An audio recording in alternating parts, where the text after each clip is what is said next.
Hello welcome to my mini vlog. ಮಧ್ಯಾಹ್ನ ಆಗಿತ್ತು, ಪಾಪುಗೆ ಸ್ನಾನ ಮಾಡಿಸಿ ಮಲಗಿಸಿದ್ದೀನಿ. ಹಾಗೆ ನಾನು ಕೂಡ ಫ್ರೆಶ್ ಅಪ್ ಆಗಿ ಮಧ್ಯಾಹ್ನ ಲಂಚ್ಗೆ ಮೊಟ್ಟೆ ಸಾಂಬಾರು ಮಾಡೋಣ ಅಂತ ಅಂದ್ಕೊಂಡೆ. ಆ ರೆಸಿಪಿನ ನಿಮ್ಮ ಜೊತೆ ಕೂಡ ಶೇರ್ ಮಾಡೋಣ ಅಂತ ಅಂದ್ಕೊಂಡಿದ್ದೀನಿ.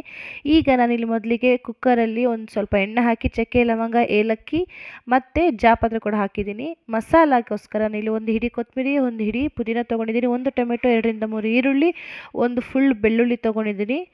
ಇದನ್ನೆಲ್ಲ ನಾನು ಫ್ರೈ ಮಾಡಿಕೊಂಡು ಅದಕ್ಕೊಂಚೂರು ಕಡಲೆ ಪಪ್ಪನ್ನು ಹಾಕ್ಕೊಳ್ತಾ ಇದ್ದೀನಿ. ಅದನ್ನು ಕೂಡ ಸೇರಿಸಿ ಫ್ರೈ ಮಾಡ್ಕೊಳ್ಳೋಣ. ಈಗ ನನ್ನ ಸಣ್ಣದು ಸ್ನ್ಯಾಕ್ಸ್ನ ಅಂಟಿನುಂಡೆ ಇತ್ತು, ಅದನ್ನು ತಿಂತಾ ಇದ್ದೆ. ನಂತರ ಅದಕ್ಕೆ ಖಾರಕ್ಕೆ ಎಷ್ಟು ಬೇಕೋ ಅಷ್ಟು ನಾನಿಲ್ಲಿ 2-3 ಮೆಣಸಿನ್ಕಾಯಿ ಹಾಕ್ಕೊಂಡಿದ್ದೆ. ಅದನ್ನು ಟಕ್ ಅಂತ ತಣ್ಣಗಾದ್ಮೇಲೆ ಜಾರ್ಗೆ ಟ್ರಾನ್ಸ್ಫರ್ ಮಾಡ್ಕೊತ ಅದಕ್ಕೆ ಸ್ವಲ್ಪ ಗರಂ ಮಸಾಲ, ಸ್ವಲ್ಪ ಧನಿಯಾ ಪುಡಿ, ಚಿಕನ್ ಇಲ್ಲ ಮಟನ್ ಮಸಾಲೆ ಯಾವುದಾದ್ರೂ ಹಾಕೋಬೋದು, ಅದು ನಿಮ್ಮ ಆಪ್ಷನ್. ಅದನ್ನು ಹಾಕ್ಕೊಂಡು ನಾನು ಅದಕ್ಕೆ ಸ್ವಲ್ಪ ಕಾಯಿ ತುರಿ ಹಾಕ್ಕೊಂಡು ಇದನ್ನು ಮಸಾಲಾನ ರುಬ್ಕೊಂಡು ರೆಡಿ ಮಾಡಿ ಇಟ್ಕೊತಾ ಇದ್ದೀನಿ.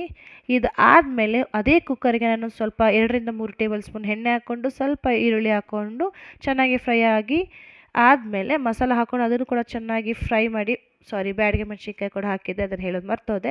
ಅದನ್ನು ಹಾಕ್ಕೊಂಡು ನಾನು ಮೊಟ್ಟೆ ಬೇಯಿಸ್ದಿರ ಇಲ್ಲಿ ಡೈರೆಕ್ಟಾಗಿ ಅದನ್ನು ಅಲ್ಲೇ ಒಡೆದು ಡೈರೆಕ್ಟಾಗಿ ಸಾಂಬಾರ್ಗೆ ಹಾಕ್ತಾಯಿದ್ದೀನಿ. ಈ ಥರ ಹಾಕೋದ್ರಿಂದ ಸಾಂಬಾರು ಟೇಸ್ಟ್ ತುಂಬ ಚೆನ್ನಾಗಿರುತ್ತೆ. ನೀವು ಟ್ರೈ ಮಾಡಿ ನನಗೆ ಕಮೆಂಟ್ ಮೂಲಕ ತಿಳಿಸಿ ಹೇಗಿತ್ತು ಅಂತ.